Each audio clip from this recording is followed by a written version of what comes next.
갑자기 모든 것이 사라진 그런 약간 상대적 박탈감을 주는데요. 아반떼랑 큰 차이를 못 느끼겠어요. 일단 저희가 비교를 해봐야 되니까 수치 차이를 좀 비교를 해보겠습니다. 안녕하세요, 로드테스트 김기범 편집장입니다.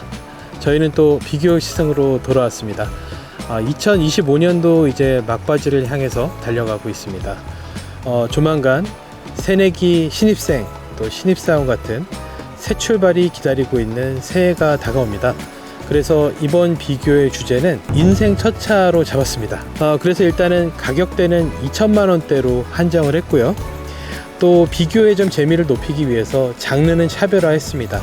그래서 SUV와 세단 이렇게 두 가지 다른 장르의 차를 비교를 하기로 했습니다. 그렇게 여러 차종을 물색한 결과 지금 화면을 통해서 여러분이 보고 계신 이 두 차종으로 결정을 했습니다. 르노 아르카나 1.6 GTE와 현대 아반떼 1.6 가솔린입니다.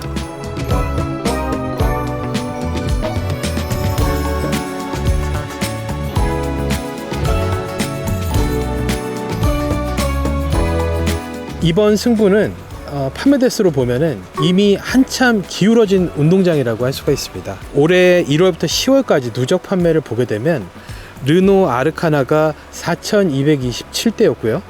현대 아반떼가 72,558대였습니다. 무려 17배 차이입니다. 심지어 아반떼는 지난 10월 한 달 판매만 5,459대로 르노 아르카나가 올해 1월부터 10월까지 누적 판매한 실적보다 더 웃돌았습니다. 그런데 둘은 최고 출력은 물론이고요, 배기량의 마지막 한 자리 숫자까지 똑같습니다. 의외로 공통분모가 굉장히 많습니다. 그런데 과연 어떤 차이가 이 둘의 운명을 이렇게 갈라놓았을까요? 여기에 대한 호기심도 이 두 대를 이번 시승 무대로 부른 이유 중에 하나였습니다. 자, 아르카나라는 이름의 차는 2019년 5월 달에 러시아에서 처음 데뷔를 했습니다. 르노그룹의 루마니아 자회사인 다찌아의 1세대 더스터가 썼던 비제로 플랫폼을 밑바탕 삼았는데요. 근데 이제 이 아르카나라는 차가 재밌는 게 러시아에서 생산을 해서 동유럽 쪽에 파는 버전이 있고 우리나라에서 생산을 해서 그 밖의 시장에 파는 버전, 이렇게 두 가지 버전이 있었습니다. 근데 외모를 보게 되면 거의 차이가 나지 않아서 거의 구분할 수가 없죠. 국내에는 아르카나 이전에 먼저 르노 삼성 XM3라는 이름으로 팔았었는데 이 XM3나 지금 국내에서 판매 중인 아르카나 모두 CMF-B라는 모듈형 플랫폼을 쓰고 있습니다. 그래서 비제로 플랫폼을 쓰는 러시아에서 만들었던 아르카나와는 약간 차이가 납니다. 그래서 차체 길이도 국내에서 판매 중인 아르카나가 대략 한 25mm 더 길다고 합니다. 하지만 이제 그 러시아 버전은 우크라이나와 러시아 전쟁 이후에 더 이상 생산을 하지 않고 있어서 거의 자취를 감췄고, 지금은 이 국내에서 판매 중인 이 아르카나가 글로벌 시장에서 판매 중인 아르카나라고 봐도 좋은 그런 상황입니다. 아반떼의 역사는 훨씬 더 깁니다. 저희 이전에 옛날 아반떼 리뷰할 때도 간단히 소개를 드렸었는데 1990년 데뷔한 개발명 J1의 엘란트라가 그 시초였습니다. 하지만 1995년에 2세대로 진화하면서 국내에서는 아반떼란 이름을 쓰기 시작했고, 글로벌 시장에서는 1세대 때 마케팅으로 다진 인지도가 있기 때문에 지금까지 엘란트라라는 이름으로 파는 시장이 상당히 많습니다. 이후에 아반떼는 세대 교체를 거듭해서 7세대에 이르렀는데요. 7세대는 2020년에 처음 나왔고 2023년에 외모를 한번 다듬었습니다. 그리고 내년 중에 개발명 CN8에 8세대로 진화할 예정입니다. 그래서 신형 아반떼 검색해 보면은 굉장히 많은 게시물들이 나오는데 그만큼 또 많은 분들이 관심을 갖고 있는 차종이라는 방증인 것 같습니다. 그래서 두 대 모두 실질적인 데뷔 시기를 2019년에서 2020년 사이로 본다면은 일반적인 한 세대 차의 수명 주기가 거의 다 해가는 소위 끝물인 셈입니다. 그럼에도 불구하고 이 모델들을 다시 불러온 이유는 사실 이때 상태가 가장 검증을 많이 거치고 또 수많은 수정으로 보완을 했기 때문에 가장 무르익은 상태이기도 합니다. 그래서 가장 안심하고 살 수 있는 그런 모델이기도 한 거죠. 인생 첫 차 두 대의 가격이 궁금해지는 시점입니다. 자, 두 차의 시작 가격을 살펴볼게요. 저희 비교 기준은 가장 엔트리 트림입니다. 물론 저희 시승차 수급상 엔트리 트림에 옵션이 좀 더해진 아르카나가 나오긴 했고, 지금 저희가 또 갖고 온 현대 아반떼 역시 엔트리 트림에서 약간의 옵션이 더해진 차입니다. 시작 가격을 보게 되면 르노 아르카나 1.6 GT가 2,300만원, 아반떼 1.6 가솔린 스마트가 2,034만원입니다. 근데 지금 연말 프로모션이 르노 아르카나에만 적용이 되고 있습니다. 그래서 아르카나 같은 경우는 12월 중에 옵션 무상 제공이나 또 관계사 할부 이용 등 여러 조건을 모두 만족시킬 경우에는 총 370만원의 혜택을 준다고 합니다. 그래서 시작 가격 기준으로 약간 아르카나가 높았는데 그 차이를 상쇄를 할 수 있는 딱 지금 그 타이밍인 셈이죠. 네, 이 두 대를 선택하는 데 있어서 일단 장르에 대한 선호도가 굉장히 큰 영향을 미칠 것 같습니다. 한눈에 보기에도 세단과 SUV 이 전체적인 특징이 너무나 극명하게 드러나지 않습니까? 아무래도 이 형태, 이 지금 세대에 있어서는 가장 마지막 진화 버전이다 보니까는 다듬을 때 다 다듬고 뭐 낼 만큼 냈다 이렇게 봐도 좋을 것 같아요. 일단 아르카나가 너무나 오늘 멋을 내고 나왔습니다. 컬러 패키지를 옵션으로 선택해서 지금 밑에 약간 빨간 립스틱 바른 것처럼 빨간색 립 스포일러도 덧댔고 도어에는 또 스티커 데칼도 붙여놨습니다. 정말 이 형태 XM3 때부터 본 형태지만 이 모습으로 진화할 수 있는 가장 멋을 낸 모습, 이게 지금 현재 아르카나의 모습이고, 아반떼는 사실 부분 변경 때 굉장히 큰 폭의 좀 변화가 있었습니다. 헤드램프가 이 위쪽으로 좀 올라왔던 부분을 눌러서 거의 일자에 가깝게 얇게 만들었는데, 그래서 디자인에 대한 취향은 뭐 다 개별적으로 다르기 때문에 디자인이 좋다 나쁘다를 이야기하기보다는 장르의 차이에 대해서 이야기를 하는 게 맞을 것 같아요. 그래서 SUV와 세단이라고 했지만 또 둘의 공통점이 하나 있습니다. 둘 다 쿠페형을 지향을 합니다. 아르카나 같은 경우는 이 정측면에서 보게 되면은 사실은 굉장히 도톰한, 뚱뚱합니다. 뒷부분의 머리 공간과 진 공간을 확보하기 위해서 뒷부분이 굉장히 두꺼워지는데 무광 검정색 플라스틱으로 된 클래딩을 활용을 해서 차체가 얇아 보이는 착시 효과를 노렸습니다. 그래서 이 아르카나는 검정색, 이 몰딩과 별 차이가 없이 한 덩어리로 보이는 검정색보다는 밝은 색으로 봤을 때 좀 더 허리도 잘록해 보이고 좀 더 날렵한 이런 실루엣을 볼 수가 있습니다. 그래서 저는 개인적으로 르노 디자인 굉장히 위트 넘치고 또 귀엽고 세련됐다고 생각을 하는데, 아르카나 역시 디자인한 지 시간이 꽤 흘렀음에도 불구하고 지금 봐도 참 근사하다는 생각이 들어요. 그리고 원래 기획한 로장주 엠블럼을 생각하고 디자인했던데 태풍의 눈 엠블럼을 붙였던 것보다는 지금 이제 로장주 엠블럼으로 돌아오면서 원래 디자이너의 어떤 균형이랄지 기획했던 의도가 고스란히 살아나서 이 모양으로 보여줄 수 있는 가장 이쁜 모습의 상태가 아닌가 싶습니다. 네, 아반떼는 굉장히 커졌습니다. 이 과거의 소나타보다 커졌는데요. CN8 신형 같은 경우는 조금 더 커진다는 소문도 들려옵니다.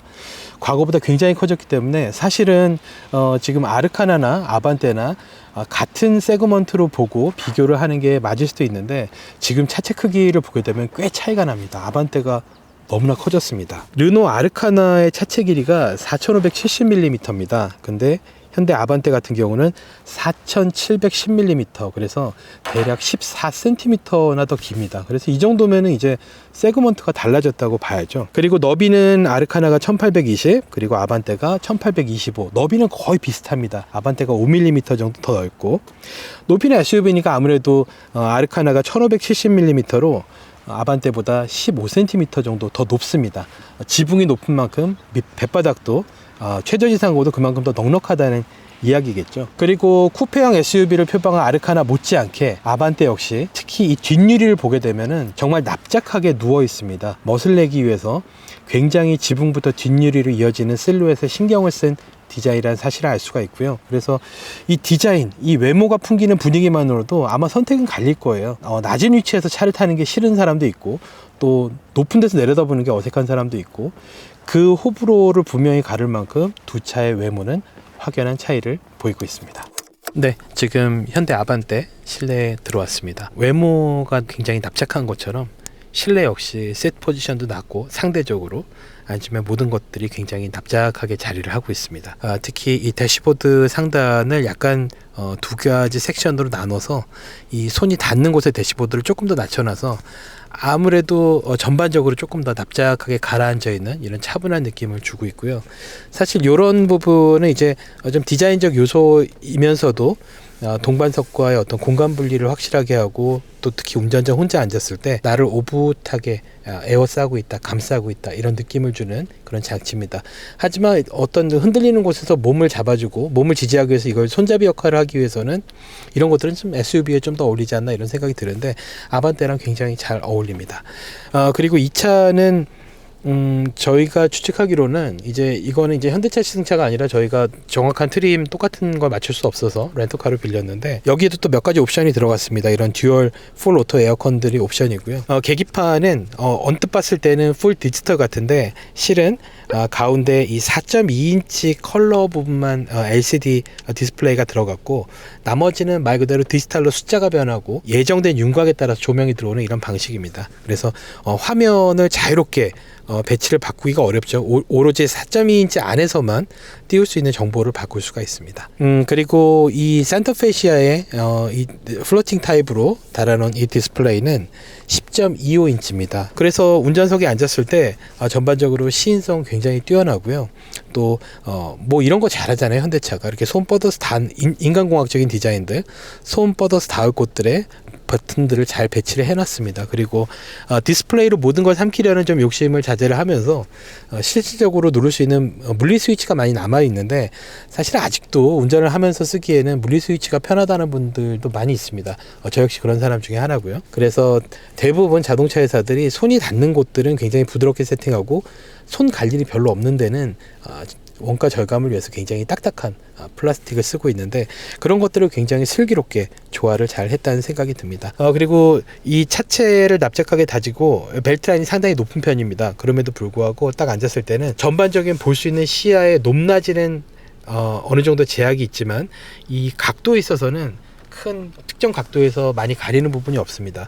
그리고 A필러 부분도 이 사이드 미러랑 합치면 꽤 큰 부피를 차지를 하는데, 입체적으로 디자인해서 심리적으로 좀 부담을 덜었다는 점, 이런 점들은 좀 디자인 면에서 많이 신경을 썼다는 생각이 듭니다. 그리고 그런 디자인적인 조형미가 워낙 짜임새 있게 잘 꾸며놨기 때문에 이렇게 차분하고 단조로운 색감임에도 불구하고 지루하지가 않습니다. 그리고 시트도 되게 뭐 본격적인 버킷이라고 할 수는 없지만 적당히 몸을 잡아줘야 될 부분들이 제대로 튀어나와 있어서, 오히려 뭐 포르쉐만 해도 시트를 종류별로 다 옵션을 정할 수가 있는데, 가장 기본형 시트를 택하게 되면은 실은 이 아반떼보다도 좀 입체감이 덜한 시트로 시작을 하는데, 아반떼는 엔트리 모델부터 굉장히 시트 디자인에도 신경을 많이 써서, 실제 아까 운전을 하면서도 특히 이 팔 아래, 어깨 아랫부분, 요 부분은 가슴 부분을 양옆을 잡아주는 홀딩 능력이 굉장히 뛰어나다는 사실을 운전하면서 또 확실히 깨달을 수가 있었습니다. 네.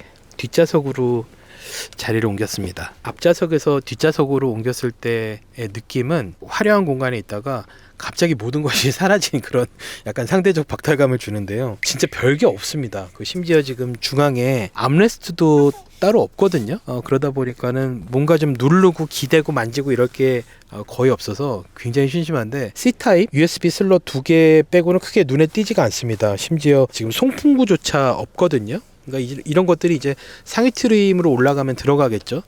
그래서 엔트리 트림을 산다는 게 갖는 의미는, 내가 많이 쓰지 않는 기능들을 굳이 가격을 지불하고 사지 않겠다. 그 마이너스 옵션처럼 내가 꼭 필요한 것만 알차게 구성해서 정말 경제적인 선택을 하겠다.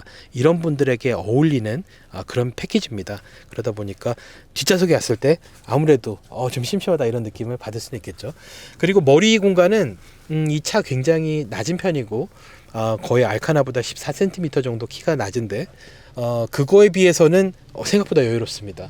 이미 저는 알카나를 이전에 지금 타보고 여러 가지 뒷좌석이라든지 앉아봤기 때문에 차이를 지금 체감할 수 있는데, 겉에서 보는 것보다 의외로 머리 공간 여유롭습니다. 뒷좌석 뒷유리를 이렇게 눕혔음에도 불구하고 충분한 머리 공간을 확보를 하고 있고요. 그리고 아반떼 뒷좌석에 앉았을 때 좀 눈에 띄는 부분은 사실 이 센터 터널 뒷부분에 이렇게 좀 솟아 있습니다. 가운데가 예전에 사륜구동 SUV들 타면 가운데 드라이브 샤프트가 지나가는 것 때문에 이렇게 볼록 튀어나오는 경우가 있잖아요.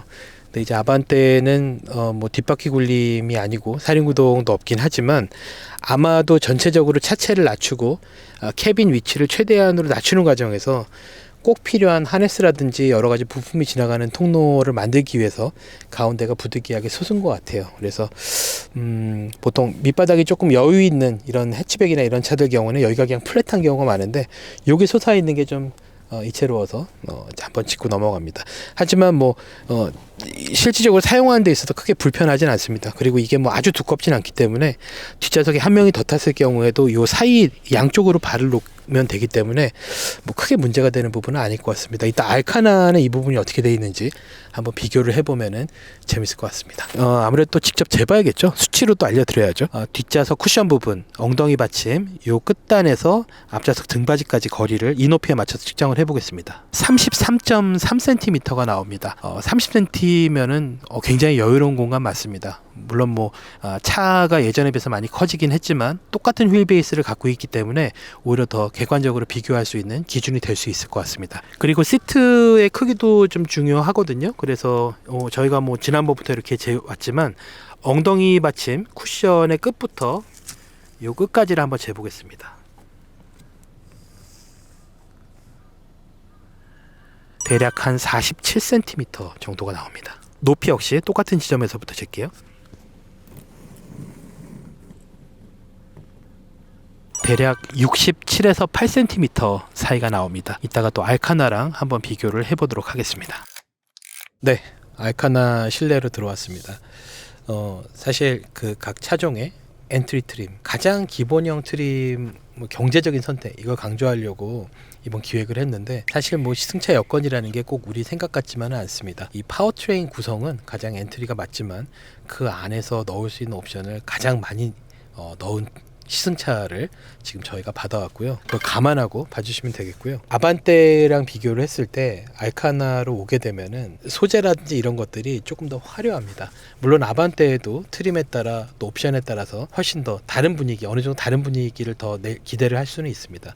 근데 기본적으로 알카나는 데뷔한 지 시간이 꽤 흘렀음에도 불구하고 굉장히 정돈되고 익스테리어 디자인처럼 약간 귀여우면서 감각적인 디자인으로 실내를 구성을 해놨습니다.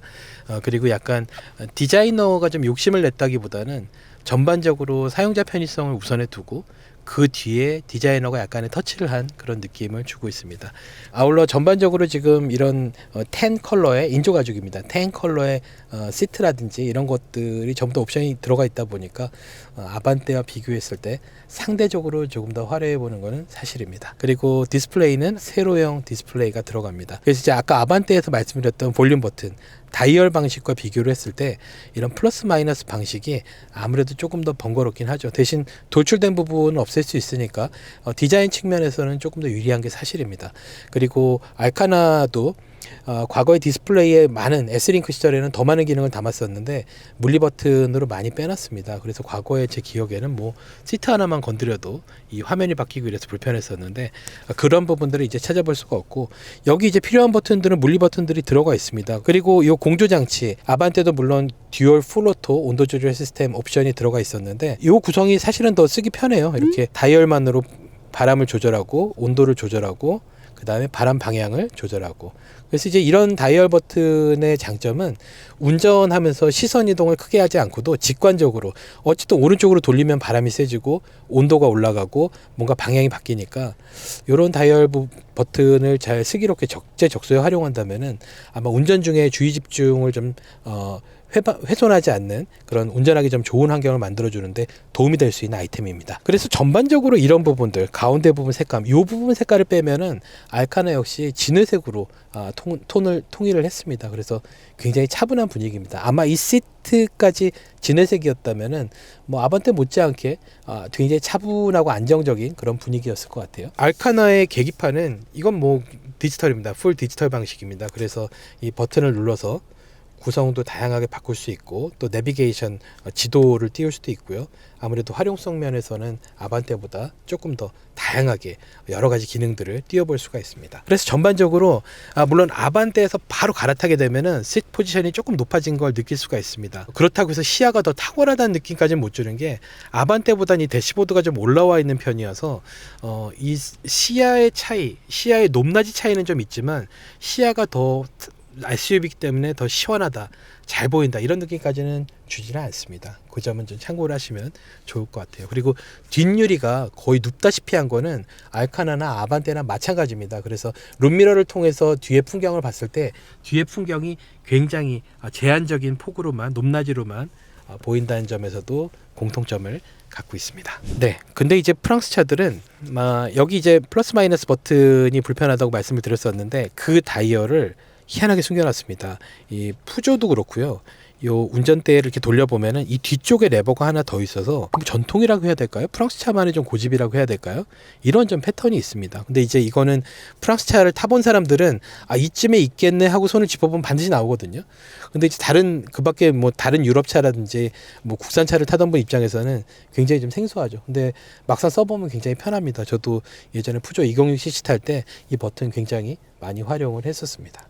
옛날 생각이 나네요. 네, 뒷좌석 공간으로 왔는데요. 일단 저희가 비교를 해봐야 되니까 아까처럼 똑같이 제 키에 셋 포지션을 맞춘 상태에서 뒷좌석 엉덩이 받침 쿠션의 맨 끝단에서 앞좌석 시트 등받이까지의 거리를 이 높이에 맞춰서 측정을 해보겠습니다. 네, 29.7cm니까 아까 아반떼가 33.3cm였거든요. 그래서 대략 3.6cm 정도 차이가 납니다. 휠 베이스가 똑같은데도 불구하고 이 뒷좌석 무릎 공간의 차이가 나는 걸 보면은 약간 그 패키징의 차이가 분명히 있다는 생각이 듭니다.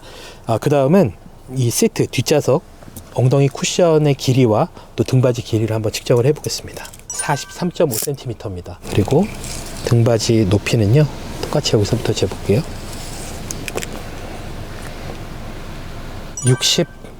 8.5cm 정도 됩니다. 아까 아반떼가 67에서 68cm 사이였거든요. 대략 한 67.5 정도 되니까는 전체적으로 이 알카나가 엉덩이 받침은 더 짧고 등받이는 더 높이는 높다. 이렇게 차이를 확인해 볼 수가 있을 것 같습니다. 물론 그 상대적으로 아반떼보다 공간이 한 3. 몇 cm 짧긴 했습니다. 그럼에도 불구하고 앉았을 때 불편함이 느껴질 정도의 차이는 아닙니다. 여전히 공간은 여유롭고요. 이 머리 위 공간 같은 경우는 실은 이 알카나가 키가 더 큰데도 불구하고 아반떼랑 큰 차이를 못 느끼겠어요. 오히려 아반떼가 조금 더 이 정수리부터 뒤쪽까지 가는 이 공간이 조금 더 여유로웠던 것 같습니다. 그래서 어떤 장르의 특성 때문에 그 차의 실내 공간을 미리 지레짐작할 필요는 없을 것 같아요. 실제로 앉아보는 게 이렇게 차이를 났습니다. 대신 이 앞좌석에서는 굉장히 높이 올라온 대시보드 때문에 시야가 좀 이렇게 제한적이라는 느낌이 들었다면 뒷좌석에서의 시야는 아반떼 탔을 때보다는 훨씬 더 개방감이 느껴집니다. 그리고 시야가 더 높다는 사실이 피부에 바로 와닿고요.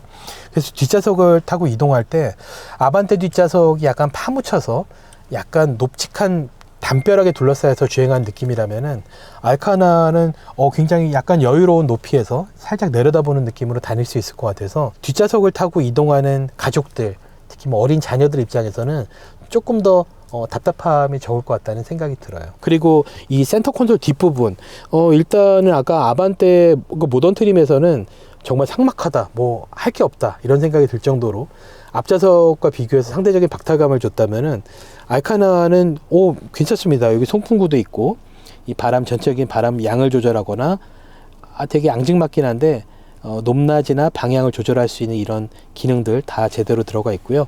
그 다음 뒷좌석 열선 각자 좌우 따로따로 켤 수가 있습니다. 물론 여기도 USB-C가 아니라 USB-A 슬롯 2개가 들어가 있고요. 그래서 뒷좌석 앉았을 때 전반적으로 조금 더 풍요롭고 쾌적하고 실제 공간은 약간 더 좁지만 오히려 여유롭다는 그런 느낌을 주는 게 알카나의 뒷좌석입니다. 그래서 뒷좌석을 누군가 태울 생각을 한다면은 저는 당연히 알카나 쪽에 점수를 더 실어주고 싶습니다. 네, 아반떼 트렁크 한번 보겠습니다. 전동식은 아니네요. 하지만 그 안쪽에 용수철의 텐션에 의해서 눌렀을 때 일단 전자식으로 잠금은 해제가 되고 살짝 떠서 자동적으로 살짝 뜨기 때문에 살짝만 밀면 쉽게 열 수가 있습니다. 일단은 뒷유리가 굉장히 납작하게 누웠다 보니까는 아무래도 트렁크 윗부분 공간이 보이지 않을 정도로 굉장히 이렇게 뭐랄까 안쪽으로 깊숙하게 들어간 그런 형태입니다. 재원에 따르면 아반떼의 트렁크 공간은 474리터입니다. 그리고 뒷좌석을 따로 접을 수 있는 기능을 이 트림 같은 경우는 제공하지 않기 때문에 474리터의 공간을 온전히 사용을 해야 될 것 같습니다. 일단 잠금 해제는 아반떼처럼 전자식이에요. 그런데 이 해치도어가 워낙 무게가 있다 보니까 이 잠금을 해제하는 것만으로 어떤 용수철의 힘으로 살짝 열리게 하는 이런 기능까지는 기대를 할 수가 없습니다. 잠금 해제한 다음에는 손으로 올려서 열어야 됩니다. 육안으로 보기에도 여기까지 열려서 그런지 짐 공간 안쪽까지 훨씬 잘 들여다 보이고, 당연히 짐을 싣고 내리기가 더 좋죠. 이런 것들이 이제 해치백의 장점이고 SUV의 장점이죠. 그래서 지금 이 트렁크 공간 구성을 보게 되면은 아반떼 트렁크 공간은 이 트렁크를 딱 열었을 때 뒷바퀴 휠 아치 뒤쪽에 그 남는 공간을 끝까지 굉장히 깊숙하게 파놔서 약간 자루형 항아리 같은 모양이었는데, 알카나는 그렇지는 않습니다. 그래서 물론 여기 이만큼의 공간이 있긴 하지만 정작 요 밑부분에 막혀 있어서 옆으로 긴 짐을 싣기에는 오히려 아반떼보다는 좀 불리합니다. 대신 안쪽으로 시트를 폴딩했을 경우에 긴 짐을 싣기가 훨씬 수월하고 짐을 넣고 빼기도 훨씬 더 수월합니다. 그래서 이 트렁크 공간 활용성에 있어서는 세단과 SUV의 장르 차이가 굉장히 극명하게 드러나고, 이런 차이는 이 둘 중에 어떤 차를 선택할지 고민하는 데 있어서 굉장히 중요한 요소로 작용할 거라고 생각이 됩니다. 그래서 알카나 정도면은 앞좌석 위주로 사용을 하고 뒷좌석에 어린 자녀를 태울 경우에 트렁크를 상황에 따라서 다양한 조합으로 확장성이 좋기 때문에 특히 짐 공간에 있어 스트레스는 좀 적지 않을까, 이런 생각을 해봅니다. 그리고 이 르노 차종들, 그 기존에 제가 스태닉 리뷰 때도 한번 보여드렸었는데, 이 르노 차종들은 이 뒷유리 이 하단에 Q 레스큐라는 QR코드를 표시를 해놨습니다. 이게 뭐냐면 이 차가 사고로 문제가 생겼을 때 소방관들이 와서 안에 있는 승객들을 구출하기 전에 이 Q 레스큐 찍어보면은 이 차의 어떤 부분이 어떤 구성이고 어떻게 접근하면 되는지 소방관들이 바로 알 수 있는 그런 내용의 정보들이 담겨 있습니다. 그래서 실질적으로 차량 화재라든지 또 큰 충격으로 차가 많이 구겨져 있을 때 승객을 구출하는 데 있어서 굉장히 필요한 정보를 아주 빠르게 제공할 수 있다는 점에서 이런 기능은 다른 제조사들도 좀 많이 도입을 했으면 좋겠다는 생각을 해봅니다. 이 승차감에 있어서 둘 다 좋은데 미묘한 차이는 분명히 있습니다. 사실 뭐 엔트리 모델이라고 해서 기대 안 했는데